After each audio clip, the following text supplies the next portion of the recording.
Hi class, I'm Tiffany Chasteen. I'm Taylor Whitehead. And I'm Damian Glover. And we're going to present to you our findings on the diverse culture of American Indians. Taylor's going to start first and discuss the issues and problems that are unique to this population. So the first issue that I wanted to talk about is the current legal issues surrounding their territory and reservations. The reservations is a designated area of land that is managed by the Native Americans, but it still falls under the jurisdiction of the U.S. Bureau of Indian Affairs. And this was supposed to be a positive for them, so that way it would prevent other countries from coming in and taking over, but it's actually turned out to be kind of a negative for them, because according to the Indian Land Tenure Foundation's website, Congress refers to the power over Indian nations as plenary and has passed laws allowing for the termination of Indian nations and the forced illegal sale of Indian lands. What that means is our power over them is all-encompassing. It is complete power over them. And because of this, they still feel the threat of termination. It is still definitely a threat that is experienced by Native Americans across the country. And also, according to the website, as long as an Indian nation's legal and sovereign rights are determined by federal recognition, which can be granted and taken away at any time by the will of Congress, the threat of termination is still real and consequences would be devastating. We can all think of an example, of course, with Pocahontas and the oppression that they experienced and everything. That'd probably be the most wide example that we could all think about. The next issue that I wanted to talk about is the stereotypes within mascots that still exist today. According to the collective work of Shaney, Burke, and Berkeley, American Indian people have ceased to be perceived as real. From the first time of first contact with European explorers, American Indians have been portrayed as fictionally barbaric, wild, and savage. And because of this, this has been a very controversial issue, to this day. A couple of teams that still use controversial mascots would be the Washington Redskins, and the Redskins has been considered a racial slur, so that's definitely a very still controversial issue, and the Cleveland Indians, who have a Chief Wahoo. And we can all think of a local example with the Natchitoches Central High School having the Chiefs as their mascot. However, Florida State University's mascot has actually been approved by the Seminole Tribe of Florida, which that can kind of flow into the next topic regarding political correctness and terminology. There is an assumption of a unified American Indian reality where they all kind of share the same cultures and worldviews and things like that, and that is definitely not the case. That can definitely vary across cultures. And specifically, according to the 1995 U.S. Census Bureau, the terms that people use can be preferred. The majority may prefer American Indian over Native American, but of course that can always vary, and we should be careful not to overgeneralize that to the people we encounter, and we should make a point to really get to know them and figure out what they would like to be preferred to regarding terminology and being political correct. And then Tiffany. Great, that's wonderful, Taylor. I'm going to speak a little bit about the counseling and helping considerations that could be really applicable for us when working in higher education in the student affairs area, and with working with students that fall into the culture of American Indians or Native Americans, whatever the student personally prefers to be referred to as. As Taylor stated, there is a history of oppression with these students and with this culture in general. So we really need to understand that the Western thought process that looks at these students is through the eyes of oppression. So when working with those students, that's always something we should keep at the forefront and try to understand their point of view.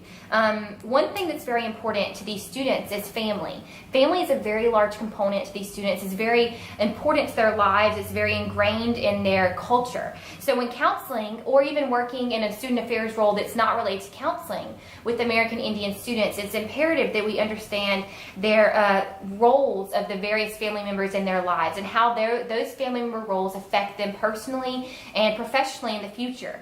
Whether it's counseling or an event or anything like that with these students, we must understand that anything that we do in our interactions with them that may cause discord with their family or their tribe or their personal and cultural beliefs, if we're doing something that causes that discord, as I stated, it's not going to be effective. Any counseling technique that causes discord isn't going to be effective. And at times, the family of these individuals may even need or require input.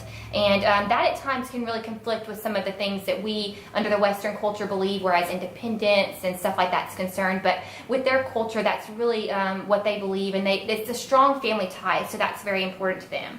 So in order to be a helper to these students in our institutions, we must understand their educational pattern. Right now, the American Indian Higher Education Consortium only recognizes 37 tribal colleges. So when working in higher education, if we're not located at a tribal college, we must understand that they're a very diverse and unique culture, and we must try to reach them kind of where they are. So we must assist them in meeting their goals, trying to overcome those economic barriers, try to foster a family-like atmosphere as that's most important to them, and then we must try to build a strong relationship with them because we know that the family-type atmosphere is important, so we must try to replicate that and try to build a really close bond with them. According to Shue, Jones, and Harper in the Student Services Handbook for the Profession, they've identified some American Indian identity theories and some ways that we can kind of view these students and their identity and help us understand their role in our institutions and the way they kind of perceive themselves. So they stated that students of this culture really maintain their cultures, languages, and values. And that at times their values, as we stated, being so tight-knit with family, can sometimes conflict with the majority values that we see in individualism and competitiveness and other things such as that when you look at a Western culture. So when working with American Indian students as helping professionals, we really should recognize and understand the central roles that these values play in those students' lives, and should really try to work with them in that. Just a couple things that I'll share regarding some models that I discovered that were really interesting in working as a helping role. One was the 5 categories of Indianness.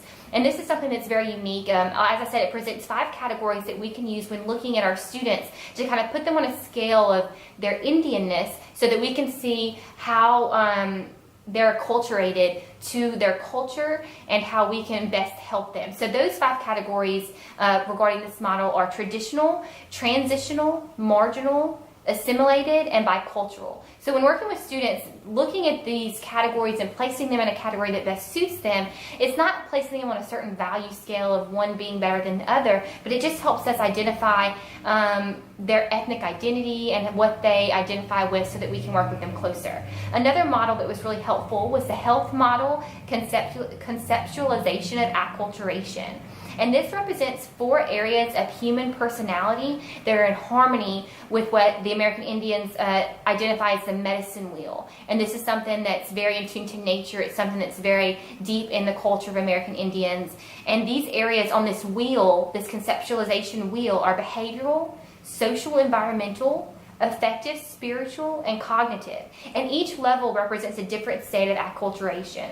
And so understanding the categories where the students fall on this wheel and how they relate to their own culture and how they relate to the other cultures around them and then the Western culture, of course, can help us not place a value on that, but can help us relate to them and help us open conversations with them on how they're working through their college career, how they're engaging with other students, with other programs, and how we can better engage them in an appropriate way.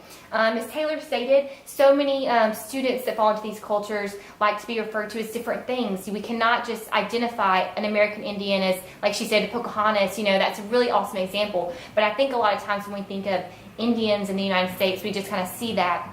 But so many of them want to be referred to as American Indians or Native Americans. Some of them even find the term indigenous as appealing. So I think that we must understand that there's a massive amount of diversity among the different tribes. They're diverse in their customs and their traditions, their language. They have different history, different myths, different religion, different symbols. So we must understand that and not place our students in a cookie cutter Indian culture base, but kind of understand that they're different and unique in their own respective ways, get to know them individually, and try to tailor our helping techniques to them personally.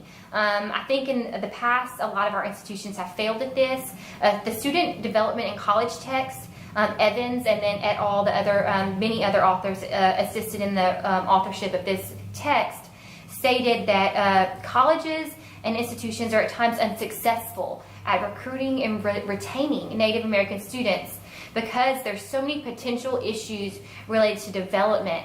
These relate to the transparent racist treatment that they endure, and then the structures and philosophies of higher education that are embedded with cultural biases. So it's wonderful as throughout this course we continue to identify biases within ourselves. It's great that we need to identify the biases that our Western culture and then at times ourselves have with this culture so that we can better help them in any role that we may have in the area of student affairs and higher education.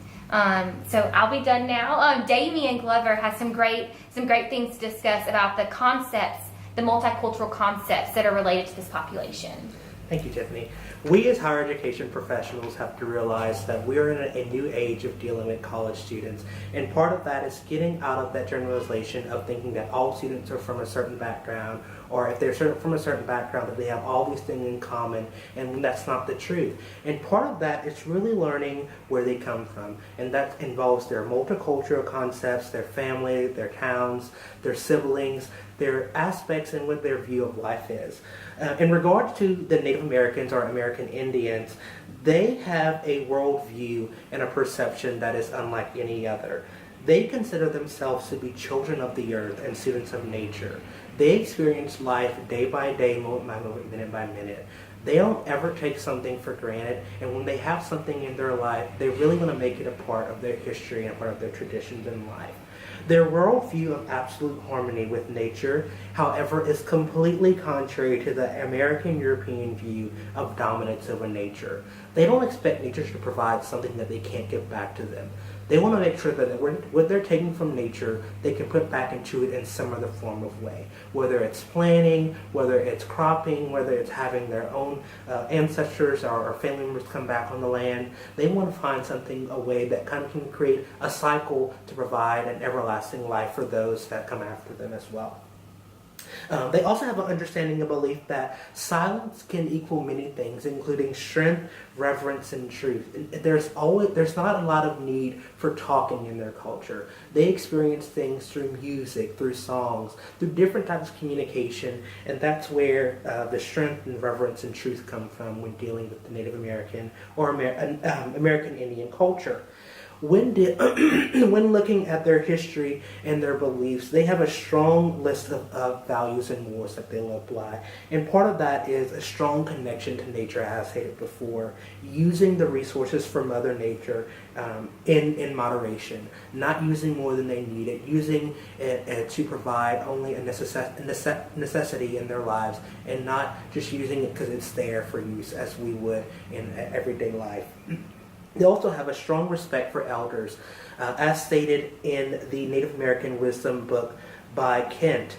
They have a respect for elders because they provide the wisdom and the learning and the teaching for their culture, and that's how traditions are passed down from one family to another. And they also have an understanding that land is not property to be owned by one, but a resource to be shared with all. And that includes not only their tribe or their culture, but other tribes and cultures, the Hispanics, the African Americans, the Caucasians. They want everyone to take stock in what they have found, and they also want to be a part of the tradition and the experience that other cultures are experiencing on a daily basis. Looking back over the many years leading up to today, they have a strong code of ethics as well. The respect for all things that they have placed on earth is for people and for animals and plants, and also buildings. In particular, the evolution of higher education is something that's a new concept to them, and they honor that the spirit can be in all of those things, including in education. And speaking of education, the children that they bring into this culture are the seed of the future. When looking at Native American Wisdom, again, by Kent, they believe that children need to be planted with love in their hearts and water with wisdom and life lessons. When they're grown and they come to a place of higher education learning, they should be given that space to grow and to blossom into something of their own and something that can create something better in the future. Respecting other religious beliefs are very important to them being successful on a daily basis. By doing that, they are not forcing their belief on others, and they're also accepting other beliefs into their own culture, because they can learn and experience life through new eyes that they've never experienced before. Also, when they're given good fortune or some kind of luck, they want to share that with others. They want to participate in charity, which is a big part of them living their life on a daily basis. being willing to give back to people so that they will live is very important in them feeling fulfillment in their lives. And also with that same sentiment is being truthful at all times. Honesty is the test in their culture of one's will within the universe. And treating guests in their home is with much consideration, no matter if it's the President of the United States or a sharecropper.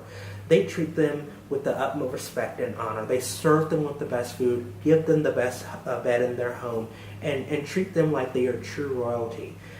In the same sentiment, they don't take what is not theirs, whether it's from a person, a community, the wilderness, or from another culture. If it wasn't earned by them or given to them, they believe that it's not theirs it's not theirs for them to take.